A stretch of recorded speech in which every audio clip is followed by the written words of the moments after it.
Hello mga kabibig! Welcome back sa ating bagong YouTube channel. Ito ang pinakamaingay na YouTuber sa balat ng YouTube. Ako si Kabibig, maglabak-labak ka with evidence. So panoorin natin ang isang video na isang lawyer galing sa California na gustong ipagtanggol si Pangulong Duterte laban sa ICC. At tama pala si ES Mediadiela, ano pa pangalan niya? Nakalimutan ko yung pangalan niya. Oy, wag mo na. Ang hirap kasi i-pronounce ang pangalan niya. ES Medialdia, no? Si ES Medialdia tungkol sa ICC. Naku mga kabibi, para yatang paikot-ikot lang tayo ngayon at para pahabain lang ang proseso ng ICC. Sa September pa pala, oo mga kabigo, ang trial ni Pangulong Duterte, ang tagal-tagal pa yun na. Pero sabi ni Harry Roque, gagawin niya ang lahat para mapaagang mapauwi si Pangulong Duterte, mga kabibig. So, pakinggan natin ang isang lawyer from California at talagang dinisect niya ang pag-aresto ng taga-Pilipinas kay Pangulong Duterte at dinala sa Netherlands kung meron ba itong maling ginawa or nilabag ba nila ang batas. So eto kabibig, manood tayo at pakinggan natin ang kanyang statement. Ito na. Go. Hello again from Surigao del Sur, Mindanao, Philippines. My name is Herman Frank, by the way, and I am an attorney. I'm licensed in the state of California. I wanted to comment once again on the ICC case, International Criminal Court in The Hague, Netherlands, proceedings against Mr. Duterte. First, let me just state my overall position on this. Mr. Duterte will be acquitted of all charges. So don't despair. And as illegal as everything seems, he will be granted his day in court. And when he is there, he will win. He's got a great legal team, recently appointing an ICC specialist attorney from London, Cambridge law grad, super brainiac guy, plus a Philippines team of lawyers. And I think it's important to have both because a primary defense in this case is that what Mr. Duterte did was legal in Philippines. And let's not forget, they had Senate hearings. Mr. Duterte appeared in front of the Senate. He explained what he did, why he did it. He said very clearly, I am the one responsible for it. You know, and what he was saying is, if it's right or wrong, it falls on me. Notice nobody prosecuted him in Philippines. There was no prosecution. Everybody knew what was going on here. Everybody realizes there's no denial from Mr. Duterte. He has been very clear about it, and yet nobody prosecuted him. So what does that tell you, right? This is what it tells me as a lawyer. If it were a violation of law, he would have been prosecuted. He wasn't prosecuted. That means it was not a violation of law. And if it's not a violation of law here in Philippines, it's not a violation in The Hague, Netherlands. It's not like you have to obey two levels of law. It's either legal or it's not legal.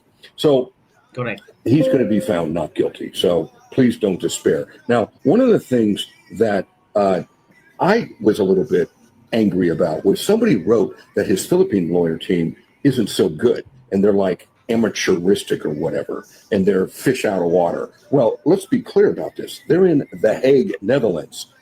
Coincidentally, where my ancestors come from. I'm Dutch. And I've been to that court. I am a member of that court. In order to practice law before that court, you need to be a licensed attorney in good standing in your jurisdiction. That's all. Okay. So the Philippine team, they are licensed Philippine lawyers in good standing. They were admitted to practice before that court. Okay. So they have all the qualifications. This whole idea that you should have something else, untrue. The other issue is somebody mentioned that he was acting disrespectful to the court. What he said in court, and I thought it was excellent, he demanded proof that the court complied with Article 59. I have it right here in front of me, of the what's called the Rome Statute, which created the court. As a coincidence, I was at the United Nations the day that this law was passed in Rome. It's called the Rome Statute. It was done, I was there on an ag project. It was the Food and Agriculture Organization of the United Nations building that was the host of the ICC court. It was kind of weird. It's like a place where you talk about food and agriculture, and here they're doing war crimes. I was there that day, and I saw it all happen. It was like, whoa. Article 59 says Article 59 na. a person arrested shall be brought promptly before the competent judicial authority in the custodial state, which shall determine, in accordance with the law of that state, that the warrant applies to that person. The person has been arrested in accordance with the proper process, and the person's rights have been respected. I want to tell you in the law, the word shall, it says a person arrested shall be brought. That word shall is mandatory. It means no exception. It means you must. It's like, what part of shall don't you understand, right? And what the attorney was referring to the judges was that didn't happen. And what he demanded was proof that either it happened or that there's some exception. And you know what? There is no exception. Shall means must. And it doesn't say unless the following. There's no exception to this, okay? He demanded proof that that had been complied with or that there was some exception. You know what the judges did when he said that to them? Nothing. They 100% ignored it. You know, there's a rule in law that applies to that situation. And it goes like this. Silence can be inferred. An inference from silence is a confession. And right then and there, the judges, by not responding to it, basically confessed that Article 59 was not complied with. They basically admitted it. I mean, they know it hasn't been complied with. The legal team had every right to demand proof, either of compliance or some exception that they're not aware of. If the judge had an idea of an exception, they should give it, but they didn't. They were just silent. The court violated Section 59 for sure. And because of that, the question becomes, well, what's the remedy? What the court said is, oh, you'll have a chance later to address that. And it's like, no, that ought to be addressed right now.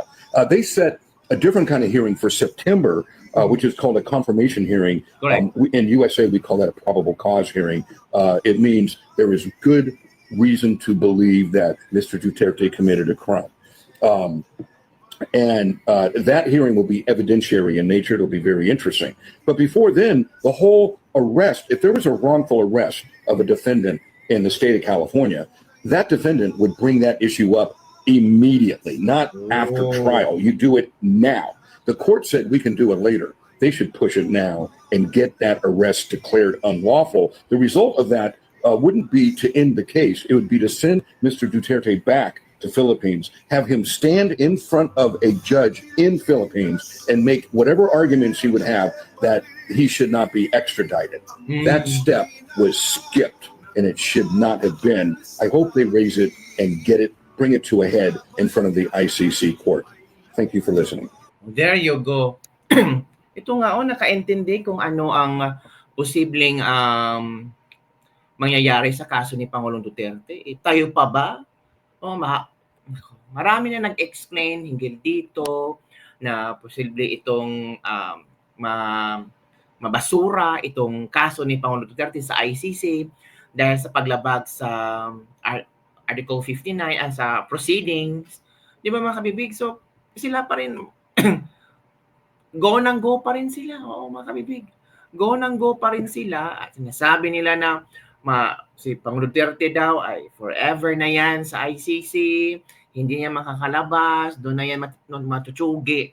Grabe naman sila, no? Grabe talaga sila, wala silang puso ba? Sabi lang, bakit sila maaawa kay Duterte? Madaming pinatay. Talaga ba nakita mo si Duterte ang pumatay? Grabe naman kayo magsalita. Duterte daw ang pumatay. Sobra naman kayo. So ito po ang latest ni Harry Roque tungkol kay Pangulong Duterte. Kumusta na ba siya? Ano na ba ang kanyang pakiramdam or ano ba mga kahilingan niya? Ito, nag-request sa Presidente kay VP Sara ng medyas at chanelas. Hiwalay kami, ang dami kasing tao na nagtipon-tipon doon sa labas ng hukuman at ang nakiusap si Inday Sara na kung pwedeng maiwan ako para makabalik siya na alas 5. No? Pero kinuwento naman niya sa akin na mabuti naman ang kanilang pag-uusap. Unang-una, ang namimiss talaga ni Presidente Duterte ay yung pagkain Pilipino. Mhm. At nag-request siya ng medyas at saka ng sinyelas. Santay talaga. At sinabi nga niya, yung mensahe niya ay kulang ang mga tao at lahat ay merong panahon, no? There's a time for reckoning, no? Ang sabi niya, no? Kulang ang mga tao? Hindi, I mean, ang sabi niya, cool lang ang mga tao. Cool. Oo. May naon lang ang tao at there's a time for reckoning, no? Mhm. At ang sabi nga niya, umuwi ka na kagad ng Pilipinas at dapat kayo nandun at naninilbihan. No? Sinabi niya kay Vice Oo, President. umuwi na siya. Huwag na siyang nandito. Sabi niya, umuwi ka na ng Pilipinas. Okay, yun ang sabi niya. Oo. Pero kumusta po yung kalusugan niya generally? Well, at sabi naman ni BP Sara, ang tatay niya kasi hindi talaga napapatingin sa doktor, no? Pero mukha namang okay siya, bagamat alam natin na yung appearance niya sa hukuman, ako bilang isang naging spokes niya, mukhang mahina. At napapansin ko rin yung pananalita niya, mukhang nagka-crack yung kanyang boses, no? Naku po. At mukhang hard of hearing din, no? Dahil may ilang mga pagkakataon na pinaulit niya yung tanong. Sir, sino formally ang tatayo bilang mga legal counsels? Well, mag-aanunsyo na po ang grupo, no? Bukas po may magpupulong kami. Bukas pa yung pulong. Oo. Ng ano? Hindi ko lang alam kung ano pang time ang bukas, but I have confirmed kung sino yung lead counsel, no? So we have a lead counsel, there's a team. There's a team. Is he No? already formally Hindi pa rin. member? Hindi pa rin. The only one na na-recognize ang hukuman is si Attorney Bingbong Medellea. Pero binanggit din sa sa ICC mismo si Attorney Hoffman. Hindi ko alam kasi hanggang ngayon wala pa rin kaming permiso to enter the detention facility, no? So hindi ko pa rin alam, but nagkausap kami ni Attorney Hoffman at nag-aantay pa rin kami. Okay. Anong response po ni Vice President Sara doon sa sinabi ni Pangulong Duterte na dapat umuwi na siya? Sabi naman niya, uwi siya, nag-aantay lang siya ng karelyebo kasi walang next of kin dito kung siya uuwi na. So when is Congressman Pulong coming? Nag-aantay kasi sila na magkaroon ng Schengen visa, yan ang problema. Kaya lang naka-visa si Vice President ay sinamahan niya anak niyang manood ng Taylor Swift dito sa Munich. Kaya meron siyang, so happy na meron siyang visa. Sino yung sila? Si I think the family. Congressman and the mayor? The family, I think, has a the whole visa. family, even Si sila Kitty? husband niya, niya, at saka yung daughter niya. Okay. Pero yung mga But kumukuha yung ng next visa, of kin na sinasabi, lahat ng pamilya ay nag-a-apply ngayon ng Schengen visa.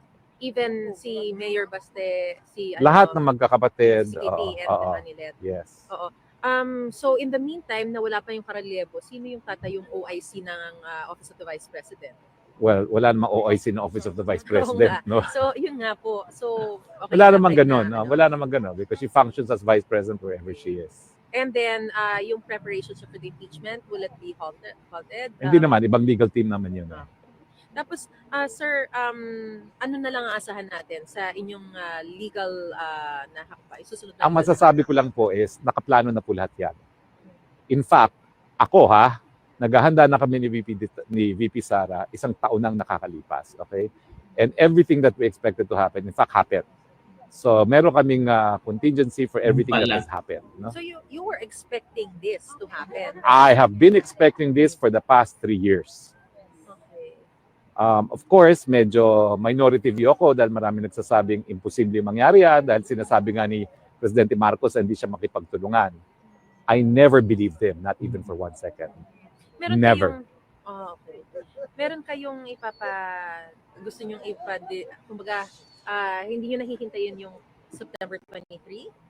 Well, I would rather na mag-discuss muna kami as a team. I have to be a team player. But it's unacceptable to us, to me personally, because hindi pa kami nag-meeting as a legal team na mag-aantay na September 23. Sige sir, meron ba kayong mensahe sa mga... Well, magpapasalamat kami sa lahat ng ating mga kababayan sa suporta na binibigay nila kay Presidente Duterte. Yun po nagbibigay ng lakas kay Presidente Duterte ngayon. There you go, mga kabibig. So, yun ang request na talaga Digong na mabigyan siya ng medyas at chinelas. Of course, maginaw doon, di ba? So, yun lang muna kabibig ang ating latest level for today. Don't forget to like, subscribe, and share this video para sa mga trending news na ating pag-uusapan. Bye everyone! See you next time!